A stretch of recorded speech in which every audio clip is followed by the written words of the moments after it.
Match নাকি প্রতিশোধের মঞ্চ, জাপান নাকি নেদারল্যান্ডস, কে এই ম্যাচের যোগ্য দাবিদার? এই এক প্রশ্নের উত্তর জানতে কিংবা ডেডলক ভাঙতে লেগেছে পাক্কা 50 মিনিট। তবুও থেকে গেছে অমীমাংসিত এক রহস্যের হিসেব। জাপানের ধারালো ফুটবলের সাথে নেদারল্যান্ডসের fast and furious game play, পুরো আবহাওয়াটাই যেন গেছে বদলে। এই এক ম্যাচ তাদের কথা রেখেছে, দেখিয়েছে হাই ভোল্টেজের ঝটকা। জার্মানির 7 গোলের ম্যাচ দেখে দর্শকদের ঝিমুনি ধরলেও নেদারল্যান্ডস রেডি করে রেখেছিল ফুল প্যাক অফ থ্রিলার। 50 মিনিট দুই দলের লড়াই চলে সমানে সমান, কোনো পক্ষই পায় না গোলের দেখা। তবে ভ্যান ডাইকের হেডার ঠিকই মহল বানিয়ে নিল। নেদারল্যান্ডস লিড নিয়ে এগিয়ে যায়, তবে সামুরাইরা কি হারতে জানে?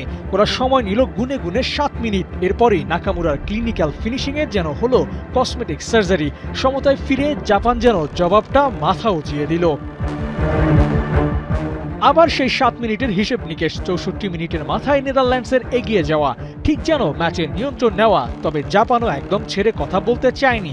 আক্রমণের জবাবে করেছে পাল্টা আক্রমণ। তবে গ্রুপ এফে যে নেদারল্যান্ডসি নেতা, সেটা আরও একবার প্রমাণ করেছে জাপানের আক্রমণ ঠেকিয়ে। ডিফেন্স লাইনে ভ্যান ডাইক, ডি জংরা ছেড়ে কথা বলেনি নাকামুরাদের। বিশ্বকাপ 5 মিসিং, সেই কথাটা স্রেফ উড়িয়ে দিল ওরা। নেদারল্যান্ডসের আত্মবিশ্বাসী খেলার সাথে জাপানের লড়াই করার মানসিকতা গেছে মিশে। 2-1 গোলের লিড নিয়ে নেদারল্যান্ড যখন শেষ মুহূর্তে পৌঁছে গেছে, তখনই জাপানের গোল। কোকিও ওগাওয়ার গোলের সমতায় ফেরে জাপান। ইটের জবাবটা পাটকেল দিয়ে দিয়েছে ওরা। নিশ্চিত জয়ের ম্যাচটাও ড্র নিয়ে মাঠ ছাড়তে হয়েছে ডাচদের। সেই আক্ষেপটা পুড়িয়েছে ওদের। আবু নাঈম, ৭১।